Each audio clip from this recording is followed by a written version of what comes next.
Olá, gente. Aqui com meu velho e querido chimarrão, vamos conversando, dessa vez sobre a arrogância do humanismo ocidental, que na aurora da Idade Moderna defende a noção de que a razão humana, autônoma, sem Deus, seria o grande instrumento da libertação do homem. Isso mais tarde é levado adiante por um filósofo chamado Hegel, que ensina que o espírito humano deveria ser submetido a toda uma fenomenologia. E ao fazer isso, Hegel passa a ensinar que a razão humana, o pensamento humano, os pensamentos dos homens seria o grande instrumento de libertação. E assim ele repropõe o humanismo moderno, ocidental, que aos poucos vai sendo formalizado cada vez mais. E segundo os ideólogos da escola de Frankfurt, mais tarde, esse pensamento, essa razão ocidental, ela vai sendo instrumentalizada pelo capitalismo. E por isso é que a noção de pensamento independente precisa ser remediada. E para isso é necessário surgir um Estado forte que, de alguma forma, torne o pensamento autônomo um pensamento coletivo. E por isso o grande serviço prestado pela razão autônoma seria a destruição do pensamento independente, que, segundo Hegel, haveria de libertar o homem. E agora, Max Horkheimer, por exemplo, entende que esse pensamento independente é nocivo e é preciso coletivizar esse pensamento, um Estado que chegue a tornar esse pensamento coletivo, a fim de que, finalmente, a razão autônoma contribua para a libertação de uma sociedade oprimida, agora pelo capitalismo. E assim, aquilo que o marxismo preconizava, uma sociedade socialista, onde só existissem trabalhadores iguais e o patriarcalismo fosse destruído em favor de um matriarcalismo, isso vai ser defendido pelo existencialismo pós-guerra de Simone de Beauvoir. Ela repropõe o matriarcalismo pagão antigo, de algum modo, acreditando que conciliaria a noção de interdependência universal, advinda de Hegel, com a noção existencialista, advinda de Jean-Paul Sartre, da diferença ontológica do indivíduo. E assim é que o individualismo sartreano, existencialista, procura ser conciliado por Simone de Beauvoir através de uma conciliação inteiramente inconsistente. Não há consistência alguma em tentar juntar esses dois princípios.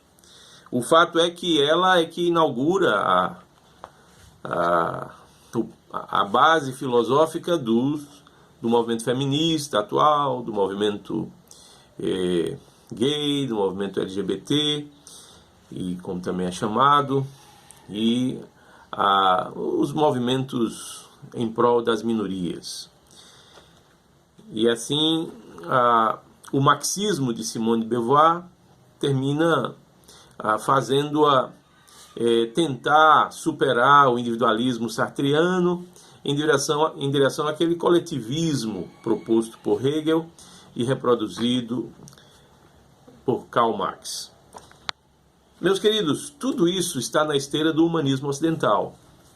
E se deu, essa trajetória do pensamento ocidental se deu pelo desconhecimento que os homens no Ocidente sempre tiveram de um pré-humanismo que surgiu no final da Idade Média. Pré-humanismo que foi remediado no Monte Athos, ali na Grécia.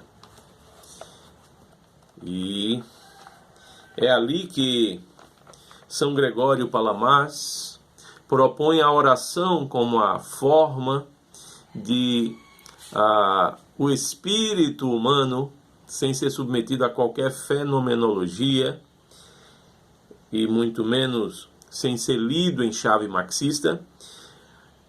São Gregório Palamas propõe a forma como o espírito humano organizaria e purificaria os pensamentos. Ele concebe o pensamento como ato do espírito humano, e esses pensamentos seriam apenas organizados e purificados pela oração.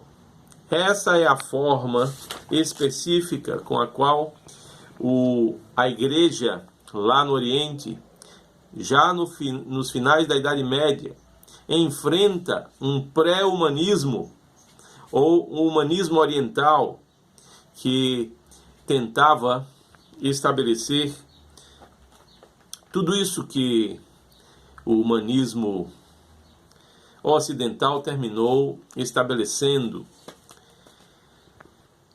E São Gregório Palamas debulha ou especifica ainda mais essa forma do espírito humano controlar os pensamentos, que é a oração, nos dizendo que a participação das virtudes tem como resultado dispor o homem virtuoso a receber Deus. Vejam que não é a razão, os pensamentos humanos sem Deus, mas o homem virtuoso está apto a receber Deus. Incumbe ao poder da oração operar essa recepção. É a oração que realiza essa recepção, que abre espaço no coração humano para que o ser humano receba Deus. Pois a oração é o vínculo das criaturas racionais com o seu Criador. E assim, São Gregório Palamas propõe um humanismo com Deus, onde se recebe Deus através da oração, contanto que a oração tenha ultrapassado o estágio das paixões e dos pensamentos. Ou seja, a oração capacita o ser humano a sair do ato do espírito, que são os pensamentos, e capacita assim o ser humano a conceber a realidade espiritualmente, no Espírito, precisamente onde São Paulo diz que o Espírito Santo de Deus testifica. São Paulo já dissera no Novo Testamento, escrevendo aos Romanos, o Espírito de Deus testifica com o nosso espírito. E assim nós recebemos, através da oração, o próprio Deus. Somente os pensamentos humanos, as paixões humanas, submetidas à oração, somente os pensamentos humanos regrados pela oração,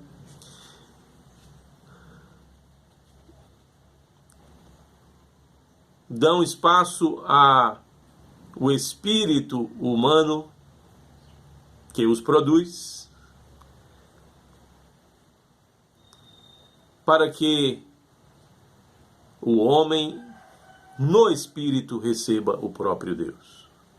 Por isso, queridos, essa aposta da razão do humanismo ocidental na razão sem Deus como instrumento de libertação é uma grande heresia, um grande problema. E a defesa de um humanismo baseado na autonomia da razão, e tantos quantos se baseiam na autonomia da razão, apenas exercem uma crítica sobre aqueles que anteriormente também se basearam na autonomia da razão. Porque Deus não criou a razão humana, os pensamentos humanos, inclusive os pensamentos apaixonados, para serem independentes, para serem autônomos, muito menos para serem submetidos a uma coletividade. Deus criou os pensamentos, aliás, Deus criou o espírito humano, que é quem produz os pensamentos.